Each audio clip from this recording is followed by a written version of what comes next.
গৃহিণীদের মধ্যে আমার মতো মন মানসিকতার কারা, কারা আছেন একটু হাত তুলেন তো? কারণ কাঁচা বাজার দেখলে আমার মাথা নষ্ট হয়ে যায়। আমার মনে হয় বাসায় যতই বাজার থাকুক না কেন, এরকম ফ্রেশ কাঁচা বাজার দেখলে আসলে মনে হয় যে কিছু বাজার করে বাসায় নিয়ে যাই।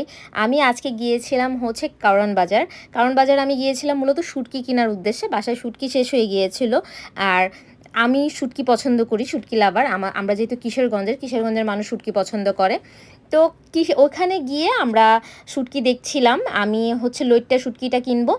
আর এখানে এখন লইট্টা শুটকির দাম বেড়ে গিয়েছে, ১৫০০ টাকা কেজি করে হয়েছে। গত বছর আমি ১২০০ টাকা করে কেজি কিনেছিলাম। তারপর আবার ৬ মাস আগেও আমি ১২০০ টাকা না ১৩০০ টাকা করে কিনেছিলাম।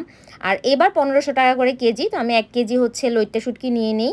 আর চিংড়ি শুটকি আমার কাছে ছিল, তারপর চ্যাপা শুটকিও ছিল, এজন্য নেই। তারপর ওখান থেকে বের হয়ে দেখতেছিলাম যে অনেক, অনেক কাঁচামরিচ রাখা। আমি গিয়ে দাম জিজ্ঞেস করলাম, দেখতেও সুন্দর দেখা যাচ্ছে। তখন বলল যে ৫০ টাকা করে কেজি। আমি তো শুনে মাথায় হাত, কি বলে ৫০ টাকা করে কেজি? আমি বসুন্ধরা বাজার থেকে ৫০ টাকা করে পোয়া কিনি। মানে ২৫০ গ্রাম হচ্ছে ৫০ টাকা। আর এখানে কেজি মানে ৫০ টাকা করে বিক্রি করতেছে। তো তারপরও বাসায় কিন্তু অনেক কাঁচামরিচ ছিল। আমি বললাম ১ কেজি দিয়ে দেন। ১ কেজি নিয়ে নিলাম।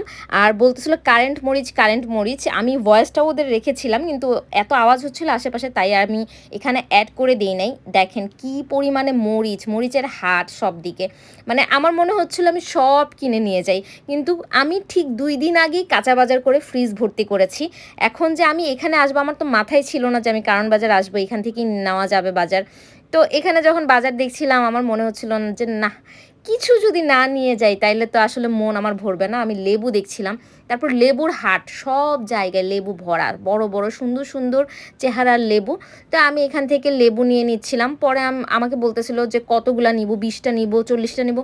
২ জন মানুষের জন্য ২০-৪০ টা লেবু নিয়ে আমি করবোটাই কি? বাসায় এতগুলা লেবু। তারপরও আমি হচ্ছে প্রায় ১৫ টার মতো লেবু নিয়ে নিয়েছিলাম। তারপর এই দোকানটা থেকে আমি পটল, ঝিঙা, চিচিঙ্গা, ঢেঁড়স, করলা, তারপর হচ্ছে বেগুন, টমেটো, যা, যা পাই সব আমি ১ কেজি, ১ কেজি করে নিয়ে নিয়েছিলাম। বাসায় আমি বলেছি কিন্তু ফ্রিজ ভর্তি বাজার। তারপরও আমি নিয়েছি। মানে এরকম টাটকা বাজার দেখলে আমার মাথা নষ্ট হয়ে যায়।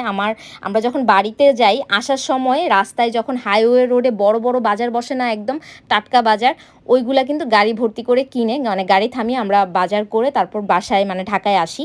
তো এইটা একটা নেশার মতো। বাজার দেখলে বাজার করতে মন চায়। তো আমার মনে হয় অনেক গৃহিণীরাই এরকম করে। কারণ আমরা বোনেরা সবাই এরকম বাজার দেখলে বাজার করি। তো আপনারাও এরকম কেউ আছেন কিনা কমেন্ট বক্সে জানাতে ভুলবেন না। আমি তারপর শাকও নিয়ে নিয়েছিলাম ২ ধরনের, লাল শাক আর হচ্ছে সবুজটা যেটা, সেটাও নিয়ে নিয়েছিলাম। আর হচ্ছে আজকের ভিডিও আমার এই পর্যন্তই। আসলে আমার ভিডিওটা ভালো লেগেছে কিনা আপনারা অবশ্যই কমেন্ট বক্সে জানাবেন। আর আপনারাও তাই করেন কিনা এটাও জানাতে ভুলবেন না। তো আজকের মতো এখানেই বিদায় নিচ্ছি। আল্লাহ হাফেজ।